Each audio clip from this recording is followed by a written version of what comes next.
Y ahora sí nos disponemos a analizar, pues eso, los asuntos más importantes que nos ha dejado esta jornada de jueves 10 de noviembre. Estamos ya casi metidos en la Navidad, o al menos así nos lo anuncian desde muchísimos establecimientos comerciales que ya tienen puestos los escaparates o la alimentación de Navidad con los turrones, las peladillas y los polvorones. Vamos a saludar a quienes nos van a acompañar, no para hablar de Navidad, pero sí de otros asuntos en esta jornada. Hoy están con nosotros Rosaluz Fernández. ¿Cómo está? Buenas noches. Hola, buenas noches. Bienvenida. No sé si decir buenas noches o feliz Navidad. O feliz Navidad ya. Bueno, esto es tremendo, ¿no? Lo que comentábamos antes de entrar en la antena, que en muchos supermercados estaban puestos ya los turrones y los polvorones antes que la chaquetilla, que las nueces y los higos. Está allí ya mezclado, porque como también muchas veces en la mesa de Navidad se ponen lo que son los frutos secos con cáscara en las mesas, pues digo, yo creo que ya han aprovechado y han hecho ya todo el paquete de golpe.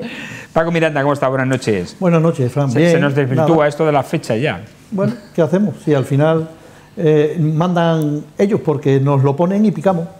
Está ahí, pues a ver qué hace. Ya te entra la cosilla y... Yo este año he de reconocer que he caído. El año pasado me propuse no probar un turrón y un polvorón hasta que no llegara la Navidad, la semana antes, que la Navidad de toda la vida ha comenzado con el sorteo de la Lotería Nacional, pues hasta ese día. Y lo conseguí. Este año no, este año ya he picado.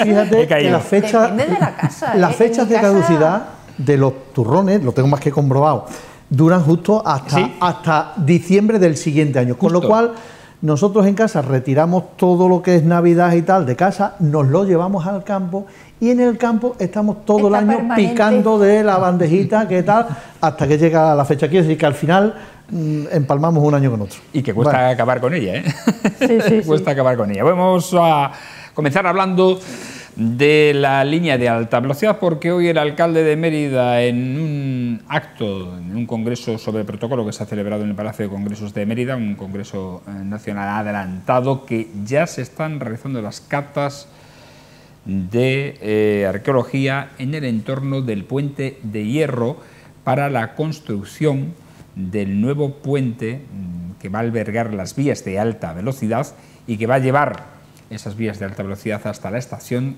de la calle Cardero. En este debate en el que todavía yo creo que estamos inmersos si la estación debe incardinarse o no en la propia línea de la alta velocidad o debe entrar en la en la estación de la calle Cardero, pues ese proyecto sigue adelante porque Adif ha dicho que ha determinado que la línea de alta velocidad llegue hasta la estación vieja, la estación de la calle Cardero. ¿Qué os parece esto? A ver, Paco. Bueno, pues, a ver, el hecho de que se estén haciendo las cartas y que se estén iniciando las obras, bueno, pues forma parte del proyecto que se ha decidido y se ha llevado adelante, pues nada que decir al respecto. Lo que sí es cierto es que a mi juicio ha habido un error en esas peleas y pugnas por el interés de que el proyecto discurriera por un sitio o por otro, y creo que ha sido un error mayúsculo para la ciudad de Mérida en el sentido de que la alta velocidad, aunque queramos vestirla como nos dé la gana y ponerles el lazo que queramos, pero a la calle Carderos no van a llegar los trenes de alta velocidad que podían ser efectivos para la utilización en la ciudad si hubiese estado la estación en la misma línea del trazado, porque es una cuestión de operatividad, así es que tampoco hay que darle muchas más vueltas. A veces creo que somos, y me perdonen quienes puedan sentirse dolidos con estas palabras, pero somos catetinos. O sea, queremos traernos hasta casa las cosas, meterlas debajo del colchón, sin tener en cuenta la realidad de lo que es interesante, lo que interesa de verdad. Y lamentablemente, ya digo, y eso no lo digo yo, sino que hay estudios de lo que es operativo, y si la estación está en la misma línea de alta velocidad, pues habrá mucha más frecuencia de trenes que puedan ser utilizados, que paren, y por lo tanto tengamos probabilidad de utilizarlo, que si en este caso en fondo de saco, que al final se trata de llegar con el tren hasta una estación que después va a requerir pues dar la vuelta, la maniobra que se entienda pertinente para que esto pueda ser así, o con dobles cabezas tractoras, de manera que al final tiene que salir otra vez hacia atrás. Teniendo en cuenta los tiempos con que se miden la eficiencia de esos trenes, está claro que aquí entrará pues alguno, pero bueno, de forma casi anecdótica, desde el punto de vista de la operatividad para la ciudad de Mérida, para que Mérida tuviera, digamos, esa utilización del tren de forma pues eficiente y con la asiduidad necesaria pues, para que sea eso una ventaja para Mérida. Creo que en ese sentido fue un error, está ahí, y bueno, pues ya iremos viendo los resultados. Yo tengo un lío con esto, sinceramente, porque este verano la consejera de Transporte y Movilidad, Leire Iglesias, dijo en un acto público en el que estaba el alcalde presente de Mérida que la estación, lo mejor para Mérida es que la estación estuviese en la propia línea de la alta velocidad, como así ha ocurrido con Plasencia o la estación de Monfragüe, ya que los técnicos de Adif habían determinado que era la mejor posición. Y ahora, sin embargo, Adif es la que sigue adelante con el proyecto para llevar la línea de alta velocidad hasta la propia estación de la calle Cardero. Aquí hay algo que no entiendo. El propio alcalde ha dicho que Adif ha cambiado la propuesta que hizo el PSOE entonces, en el año 2015, de hacerlo en la Alcantarilla, en el recinto ferial, y vuelve al proyecto de la calle Cardero.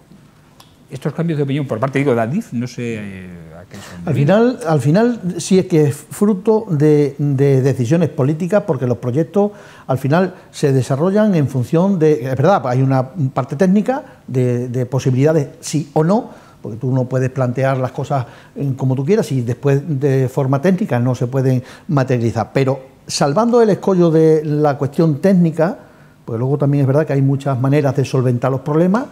Me refiero a esos problemas técnicos, pero al final son voluntades políticas y ahí ha habido una pelea absurda a mi juicio, pero absurda digo por parte del Partido Popular, por parte del Partido Socialista. Yo creo que lo que tenían que haberse es dejado llevar por los informes pertinentes de la eficiencia, de la operatividad, de lo que era más rentable, lo que es mejor para esa línea de alta velocidad. Pero Paco, es que al final Adif no ha hecho ni lo que quería el PSOE ni lo que quería el PP. Sinceramente, sí, ni en la alcantarilla romana ni en la línea de la... Es que yo creo que nos estamos perdiendo alguna perspectiva. Sí, algo por eso digo que algo me falla aquí. Y yo creo que la perspectiva es en el mismo sentido en el que se inició, que se pensó originalmente el poner la estación de trenes en la alcantarilla, en la zona de la alcantarilla romana, lo que es el recinto ferial de Mérida. Es que el que ponerla en ese sitio tenía su sentido porque se hacía un aprovechamiento doble, no solamente desde el punto de vista de viajeros, que es lo que dice Paco, que es la perspectiva de los viajeros que vayan a venir a la ciudad. Y de mercancía, claro.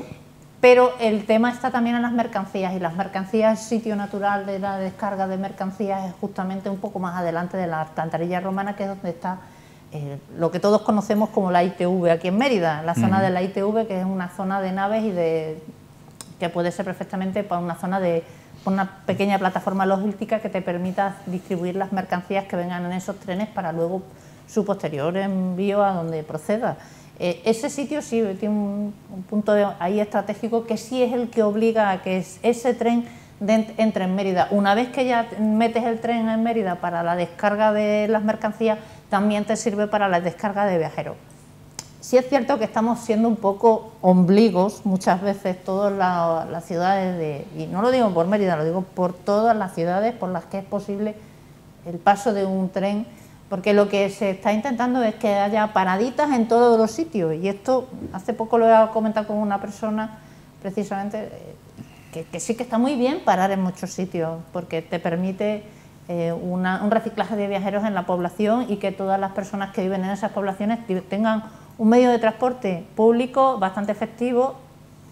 ¿Qué pasa? Que el que haya tanta paradita lo que perjudica es a la velocidad y a los tiempos de llegada. Pero eso también se soluciona como se ha solucionado siempre, que es dos vehículos que tengan el mismo recorrido, uno que haga la típica paradita, como ha pasado siempre con los autobuses, el autobús que va parando desde Badajoz hasta Mérida y va parando en todos los pueblos del recorrido, y el que va directo de Badajoz a Mérida, de Mérida a Badajoz. O sea, soluciones hay para todo.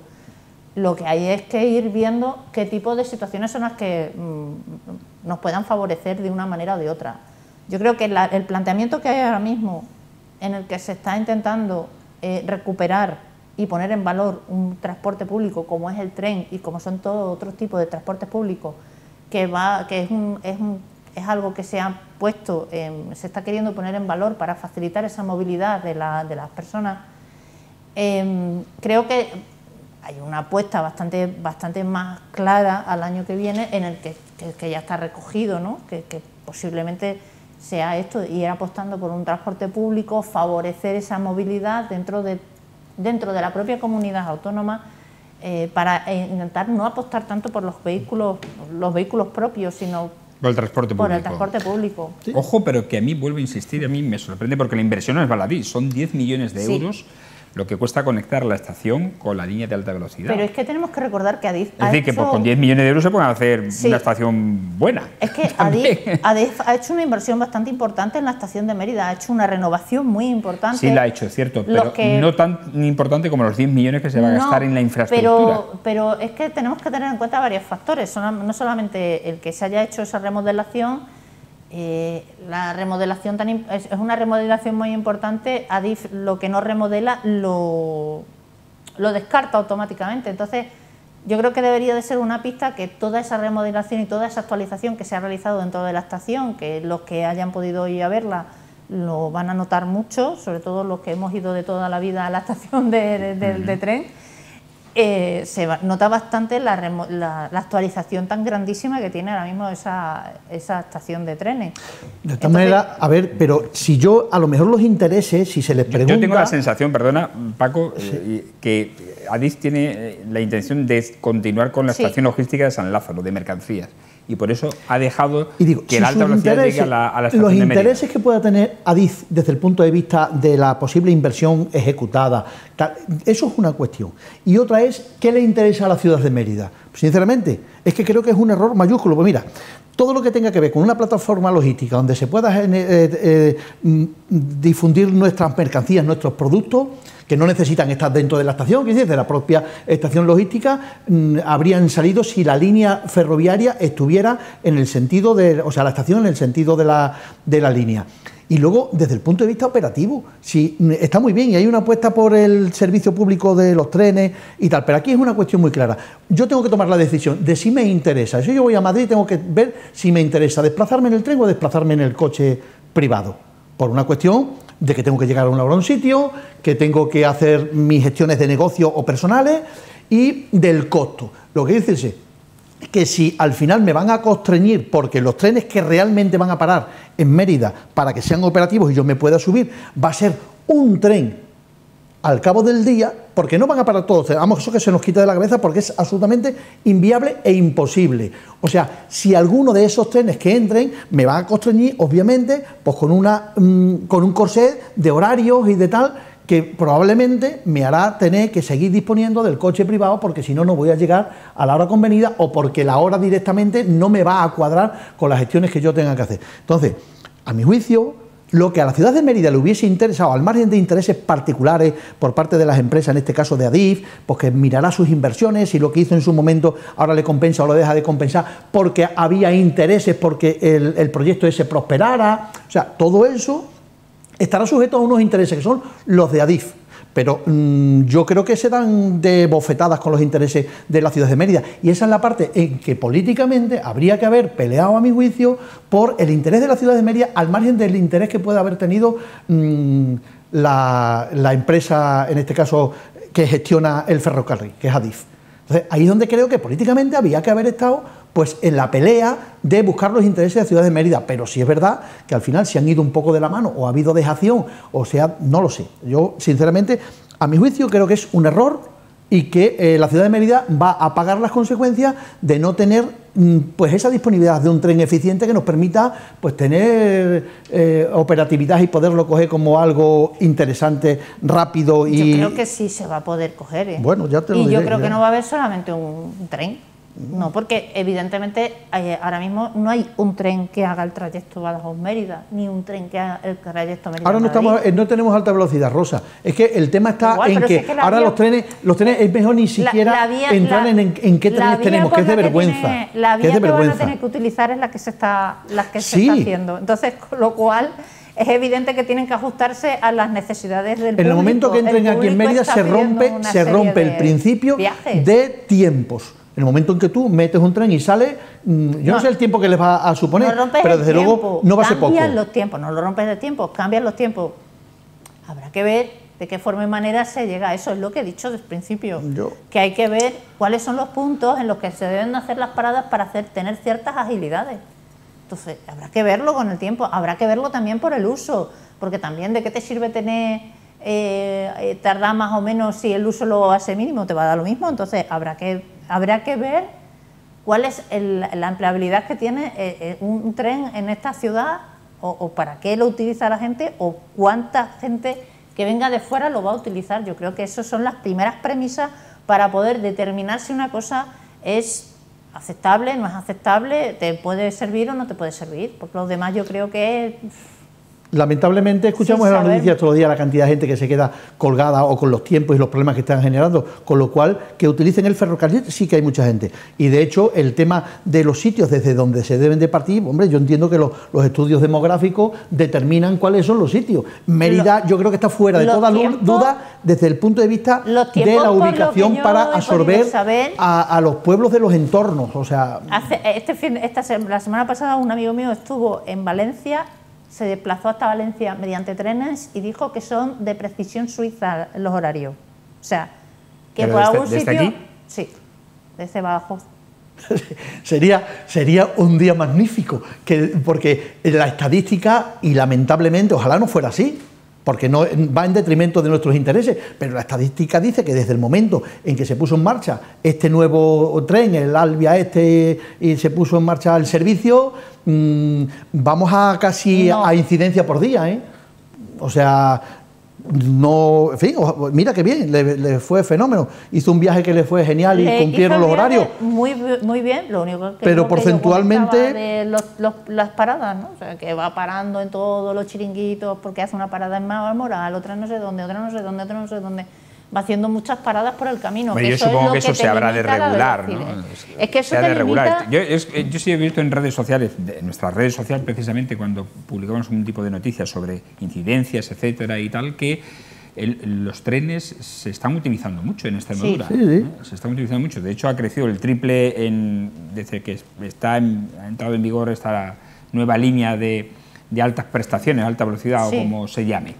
Y es cierto que dice que los trenes van llenos, pero que después, cuando pasan ya de Plasencia, van medio vacíos. Hasta Madrid. De todas maneras, Fran, esto tiene un poco de truco, ¿eh? Vamos a ser honestos, porque la puesta en marcha del servicio ha llevado implícito una serie de bonos, gratuidades, el cúmulo de 12 o 14 viajes presentando los pagos, te lo convierten en gratis y te devuelven el dinero. Que es decir, a ver, esto tiene un poco de truco. No nos hagamos trampas en el solitario. Es que eso no es un truco, se haya incentivado. Mira, a mí me parece bien que se haga un incentivamiento. Pero esos incentivos... Pero que no se hable de datos objetivos.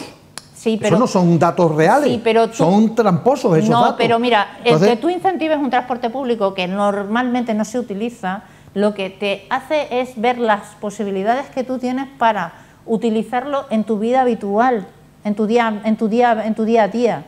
¿Por qué? Pues porque si tú no tienes esos incentivos no te lo planteas, pero sí te lo planteas. Una vez que no tengas los incentivos, pues igual te lo sigues planteando porque se cuadra con tus horarios. Pues a mí me parece bien. Si lo de los incentivos yo no le voy a poner ninguna pega, válgame Dios. Lo que estoy diciendo que los datos, no cojamos esos datos como datos reales de lo que son datos topados. Hombre, claro. No, pero sí te sirve. Habrá que cogerlos, perdona Rosa, cuando desaparezcan los incentivos y a la gente hayamos podido animarla a través de los incentivos, cuando después tengamos los datos reales de quiénes de verdad se quedan, quiénes utilizan ese servicio, y luego hablaremos de si hay incrementos, mucho, poco o ninguno. A lo que me refiero que no nos cojamos el dato como dato real, Paco, porque ese dato no es real. Pero Paco, tú tienes que entender que si tú te habitúas a utilizar un servicio y a cuadrarlo con tus horarios laborales, de ocio, de lo que a ti te venga bien, una vez no te lo planteas... Generas esa costumbre, exactamente, que hasta ahora no había, también es verdad. Hasta ahora no tenemos esa costumbre. Que no digo nada al respecto en ese sentido. Pero es que nos resulta, y digo porque a mí me pasa... Me resulta muchísimo más fácil irte al garaje, coger el coche, ponerte en carretera e irte donde haga falta. ¿Por qué? Pues porque dice, pues cojo el coche en 2 horas, cuando termine me largo para atrás. Pero es que estás viendo que se te abren otras posibilidades. Oye, a lo mejor si tú no tienes que ir con unos horarios que a lo mejor no te cuadran con eso, pues dices, pues mira, pues si para 10 minutos más o media hora más, pues igual me cojo el tren y no tengo que coger ni el coche. De hecho, yo quiero ¿sabes? que funcione. Si mi interés pasa porque funcione y no le pongo pegas al respecto. Pero sí quiero que si estamos hablando al respecto de cómo están funcionando las cosas, cuáles son los incrementos de flujo de viajeros, tal, sí, que lo hagamos con la realidad de lo que tenemos entre manos. Y vuelvo a repetir, esto será cuando pasen el periodo de incentivos, cuando tal, y luego veremos a ver en qué ha quedado el número de pasajeros que utilizan el servicio. Y luego, pero mira, que era un poco lo que mismo estábamos hablando, lo que va a resultar a futuro, porque ahora mismo estamos hablando de un tal de altas prestaciones, pero vamos, en pañales y de aquella manera, y en un tramo, y esto está todo como está, que ojalá y los tiempos no se dilaten como a lo que estamos acostumbrados, y cuando realmente tengamos el que sea, el que resulte de la terminación de todo el servicio, la línea y la estación, luego veremos en qué queda todo esto. A mi juicio, lamentablemente, creo, después de analizar un poco la realidad de cómo se están haciendo las cosas, lamentablemente, vuelvo a repetir, creo que no vamos a tener ese servicio, o sea, lo vamos a tener en un porcentaje absolutamente ridículo de utilización real material para nosotros, para la ciudad de Mérida. Yo creo que no. Por una serie de decisiones en cuanto a las ubicaciones. Yo creo que se verán dando, y eso supongo que también dependerá de la demanda. Exactamente, por de eso viajeros. lo digo. A ver qué demanda tiene Mérida o no la tiene. Claro, y no solamente desde Mérida, sino hasta Mérida. Ya está, que Mérida, no es solo claro. desde, es desde hasta. ya está. Desde ya está, efectivamente. Bueno, vamos a... Por cierto, que los presupuestos, en el proyecto de presupuestos de la Comunidad Autónoma de Extremadura, han incluido la gratuidad del tren y el autobús para todo el año 2023. Para todo el año 2023. Bueno, vamos a otro asunto. Ayer les ofrecimos una noticia luctuosa que nos sirve para alertar sobre la precaución que hay que tener, sobre todo en viviendas habitadas por personas mayores. Una mujer de 76 años falleció a causa de la explosión de un brasero de gas en la calle Publio Carisio, aquí en la República Argentina, muy cerquita de nuestros estudios. El hombre pudo salir, la mujer tuvieron que sacarla, gracias a la actuación, por cierto, de los agentes de la policía local. Salió con vida, pero al final falleció en la calzada. En la calzada donde estuvo al menos 2 horas, hasta que nosotros hemos sabido, no sé si al final estuvo más tiempo o no, y los familiares, concretamente una sobrina, que habló con nosotros, con Televisión Extremeña, mostraba su indignación porque el cadáver tuviera que estar tanto tiempo en la calzada. La verdad que la policía lo hizo magníficamente, rodearon el cadáver con coches para evitar la mirada de los curiosos, pero al final vuelve una cuestión a suscitarse, y es que no es el primer caso, me temo que no será el último, en el que un cadáver por una muerte accidental, o también ha habido muertes naturales, haya permanecido en la calzada, en la calle, tirada durante varias horas. Me recordaba Fernando Delgado ayer un caso también de 3 horas y otro de 5 horas en la calle, que tuvo que esperar a que el médico forense viniese al levantamiento del cadáver. Yo creo que, visto lo visto, y parece ser los recursos que hay, es decir, que no hay un médico forense, habrá de guardia en el Instituto Forense de Badajoz para toda la provincia, es difícil, a lo mejor si está en otro sitio, que venga a Mérida de forma inmediata, pero que se podría establecer un protocolo para que en casos como este, en el que la muerte es clara, que la determine un médico normal, un médico de urgencias, se pueda desplazar el cadáver hasta una sala del hospital o del tanatorio, y allí el médico forense ya practique la gestión administrativa y judicial que tiene que hacerse, porque realmente es para los familiares indigno y muy doloroso ver que estaban allí a su familiar tirado en la calle durante tanto tiempo. Sí, es que el problema que hay es que desde que se pusieron a nivel provincial los servicios forenses, antes yo recuerdo que aquí en Mérida teníamos un médico forense de guardia, y estaba siempre de guardia, estaban los juzgados de allí del antiguo manicomio que llamamos aquí en Mérida, y siempre había un médico forense allí, era el que se desplazaba para hacer los levantamientos de cadáveres, entonces no había este tipo de problemas. Ahora dependemos de Badajoz directamente, esta modificación que se hizo en su día, que ha pasado en Badajoz y también ha pasado en Cáceres. En Cáceres también tengo conocimiento de que ha pasado lo mismo, en otro tipo de situaciones, cada vez que se produce un accidente. Es evidente que el levantamiento del cadáver se tiene que hacer bajo una serie de prescripciones que por eso tiene que estar el médico forense, pues para ver las situaciones que se han producido y poder dictaminar el hecho de por el que se ha producido el fallecimiento sin que quepa lugar a dudas, ¿no?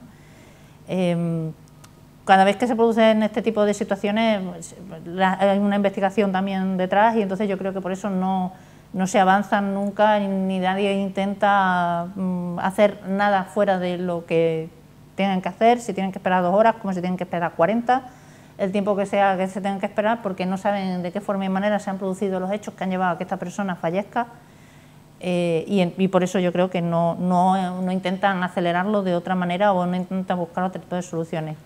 El protocolo no lo veo mal, pero habría que verlo con lupa, porque estamos hablando de que no se sabe... Lo suyo es habilitar a más médicos forenses claro, de urgencia, indudablemente, pero como parece que ese recurso no es factible por ahora, pues lo del protocolo, en casos claros como este, en el que un médico normal de urgencias pueda certificar ese fallecimiento y que se debe a ese origen, pues yo creo que sería lo más factible. En principio piensas que pueden ser, no hay ningún problema, pero es que no sabes qué puede haber detrás de ese accidente.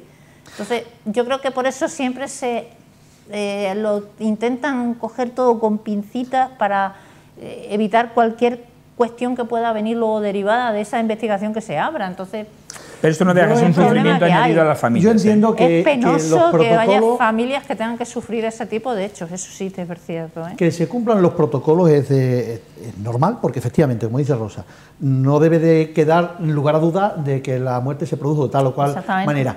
A mi juicio lo que hay es una falta de sensibilidad por parte de la administración en general en ese sentido. Fijaos qué paradoja, me acaba de ocurrir ahora, cómo las cosas se regulan o se legislan según las voluntades o las sensibilidades, en este caso de los legisladores en el momento que toca. Hace muy poca fecha se ha aprobado una ley a nivel estatal donde se obliga a todos, absolutamente todos los pueblos de España a tener un veterinario de guardia. Hombre, si somos capaces de regular y poner al servicio de la atención animal a un veterinario de guardia en todos y cada uno de los pueblos, que a ver cómo se las averiguan a algunos pueblos para poder arreglar este tema, que seguramente se tendrán que mancomunar y tal, ¿cómo es posible que en una cuestión tan sensible, porque está claro, nos ponemos en la piel de cualquier familiar que tiene que sufrir esa circunstancia y a cualquiera se nos abre las carnes? O sea, porque es un tema de... Primero porque se ha producido una situación inesperada, en un accidente que no es algo previsible, no es una muerte natural que te prepara para ello, sino que ha sido una forma absolutamente abrupta, fortuita y no sé cuánto. Y el hecho de ver a la persona, en este caso a tu ser querido, en la calle concretamente, porque todavía esto pasa dentro de casa y está, digamos, al amparo de la intimidad de tu hogar, pues doloroso es, pero supongo que será más... ¿Cómo es posible que no haya esa sensibilidad para que haya en este caso, pues el forense de guardia mucho más repartido de forma estratégica, en este caso por la región, de manera que tenga un tiempo de actuación pues mucho más rápido, no es complicado. Eso fue una modificación que se introdujo con Monago. No, si yo lo que estoy diciendo, da igual quién lo haya hecho. Eso es una cosa que se hizo con Monago. Pero Rosa, perdóname que te diga que yo no estoy hablando en ningún caso. Esa sensibilidad debería de haber persistido previamente, ¿no? O sea, mira, Rosa, me parece demagógico, total y absolutamente, porque me vas a permitir. No es demagógico, pero cuando tan demagógico como que lleva gobernando. Por favor, de uno en uno. A ver, pero es que no se me puede decir, de verdad, Rosa, tú no digas que Monago hizo la modificación cuando el Partido Socialista lleva 2 legislaturas consecutivas después de Monago gobernando y no ha habido modificación ni cambio. Yo no he dicho nada al respecto de quién lo hizo. He hablado de la falta de sensibilidad por parte de los legisladores. Pero hombre, vamos a introducir que si lo hizo Monago, que tuvo una legislatura a lo largo de toda la historia de la democracia de esta región, y da la casualidad que Monago va a tener la culpa de todo lo que pasa en nuestro entorno. Por favor, 4 años frente a más de 30 años de gobierno socialista. Y ahora, si aquello estuvo mal, ¿Cómo no se ha modificado después de 2 legislaturas prácticamente que lleva el Partido Socialista? Yo no he hablado de política, pero lo introduces tú y no me queda más remedio que sacarlo a colación. Falta de sensibilidad por parte de los legisladores, a quien le toque. Y en este caso me permitirás que 8 años de algo que si estuvo mal, porque lo hizo el Partido Popular, tiempo sobrado y suficiente para que se hubiese corregido. Pues sí. Es una falta de sensibilidad y no se tiene en cuenta y únicamente se habla de números. Y a veces caemos en el absurdo, tan absurdo, y yo soy un amante de los animales, pero no animalista, en el absurdo que acabo de mencionar ahora mismo. O sea, un veterinario de guardia en cada uno de los pueblos de esta ciudad, y no tenemos médicos de guardia en todos los pueblos.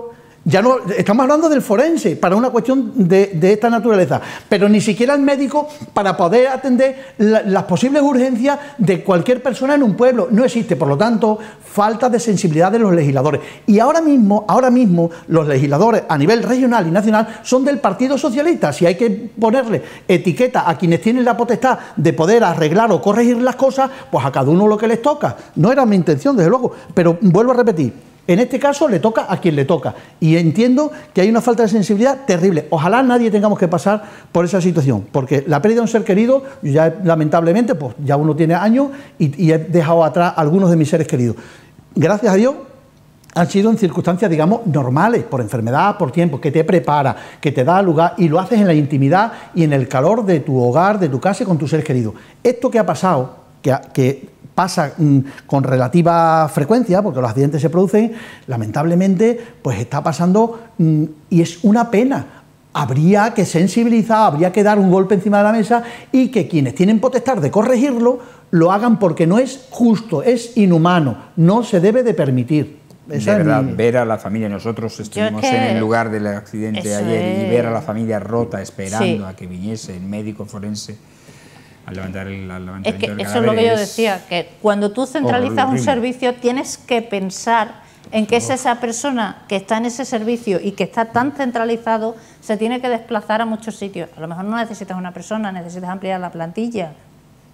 Necesitas ampliar la plantilla. No es la primera vez que pasa a una cosa. Fíjate que yo he hablado de protocolos, no he hablado de que lo más fácil sería ampliar la plantilla y distribuirla. Y estratégicamente. En un territorio tan amplio como es y dar un territorio, es decir, a uno le yo digo, en muchos más sitios. A otro le toca otra comarca. En muchos más sitios, pero Mérida no merece un médico forense, es que Mérida tenía un médico forense. Con la incidencia que tenemos en el radio de acción, no solamente por la propia población, sino toda la población del perímetro que es que Mérida tenía un médico forense. Mérida siempre ha tenido un médico forense.